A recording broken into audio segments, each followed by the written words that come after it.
Faut-il investir dans ce qu'on appelle les shitcoins? On parle de Dogecoin, on parle de Shiba, on parle d'un tas de crypto-monnaies qui sont considérées comme les shitcoins. Est-ce qu'il faut investir là-dedans? C'est ce que je vais aborder dans cette vidéo. Alors, qu'est-ce qu'un shitcoin? Un shitcoin, donc c'est un coin de merde, entre guillemets, si on prend littéralement.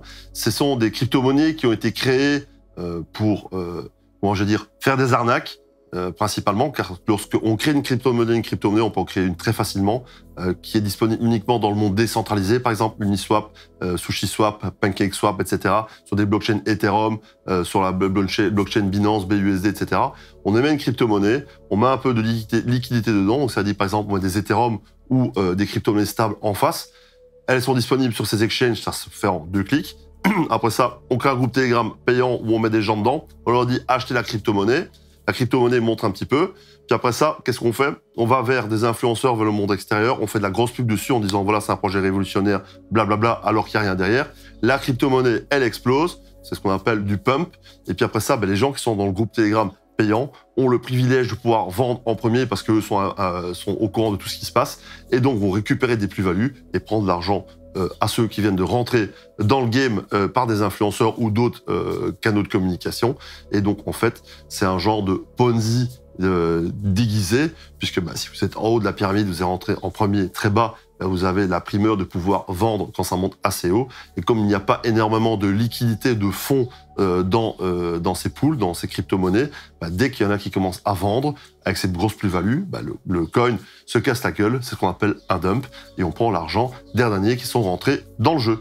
Voilà, donc ça, c'est comment on définit un shitcoin. On regarde s'il y a un vrai projet, on regarde dans quel pays il est, on regarde les fondateurs, on regarde tous les fondamentaux, on va voir son CoinMarketCap, on regarde comment ça a été établi, est-ce qu'il y a un white paper, la liquidité qu'il y a dedans, les gens qui sont dans le projet, où se trouve le projet, si on contacte le support, est-ce qu'on a des réactions, etc., etc. Il y a toute une série de checklists à faire pour regarder si c'est un projet viable et s'il y a quelque chose derrière. Si c'est pas le cas, on considère ça comme étant un shitcoin. Typiquement, le Doge, le Shiba, le SafeMoon sont des crypto-monnaies qui ont été créées. Le Dogecoin était une blague entre plusieurs personnes qui a été créée pour le fun, et puis après ça, qui a pris de l'ampleur grâce à Elon Musk, grâce à la publicité, etc., etc. Mais il n'y a pas de fondamental derrière. Cette crypto-monnaie a pris beaucoup d'ampleur et est cotée aujourd'hui dans, je pense, le top 100 à l'heure où je vous parle des crypto-monnaies. Mais c'est un pur hasard. Il n'y a pas de fondamental derrière. Et c'est toujours considéré comme un shitcoin. C'est pas parce qu'il y a une grosse valorisation que c'est quelque chose qui a un avenir. Par contre, pour ce genre de crypto-monnaies, comme ça a pris de l'ampleur et que c'était pas prévu, ils sont occupés d'essayer de rattraper le projet pour faire quelque chose de bien. Donc un shitcoin peut très bien se transformer en une crypto-monnaie d'avenir. J'ai pas dit que le Dogecoin était une crypto-monnaie d'avenir, mais je dis simplement, j'explique qu'est-ce qui peut se passer autour de ce genre de projet. Donc faites attention quand vous investissez dans les crypto-monnaies, que vous voyez des pubs sur Instagram, sur les réseaux sociaux, sur Telegram, etc. Renseignez-vous et apprenez à détecter c'est quoi un shitcoin, une vraie crypto-monnaie, en regardant les projets, en allant sur le site CoinMarketCap. Vous rentrez la crypto-monnaie et vous regardez les détails. Vous allez voir, est-ce qu'il y a un site internet, est-ce qu'il y a un white paper, est-ce qu'il y a du support, quelle est la liquidité qui est dedans. Connectez-vous, allez voir, posez des questions, renseignez-vous avant d'investir dans les choses que vous ne connaissez pas. Après ça, si vous voulez éviter les shitcoins et investir uniquement dans des crypto-monnaies qui sont considérées comme fiables, utilisez des exchanges qui sont centralisés et qui sont reconnus, type Binance, FTX, etc.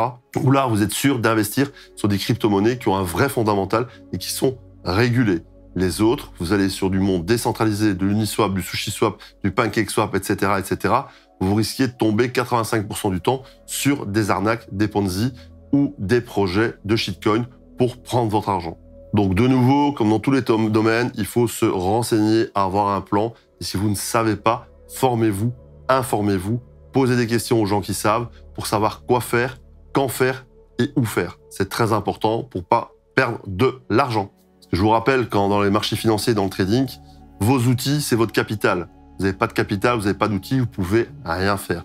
Donc préservez votre capital, s'il vous plaît. Si vous voulez plus d'informations, suivre mes vidéos, le contenu que je propose gratuitement sur ma chaîne YouTube, abonnez-vous ici en bas, mettez la petite cloche et c'est parti, vous allez recevoir les notifications sur les vidéos que je poste. À bientôt.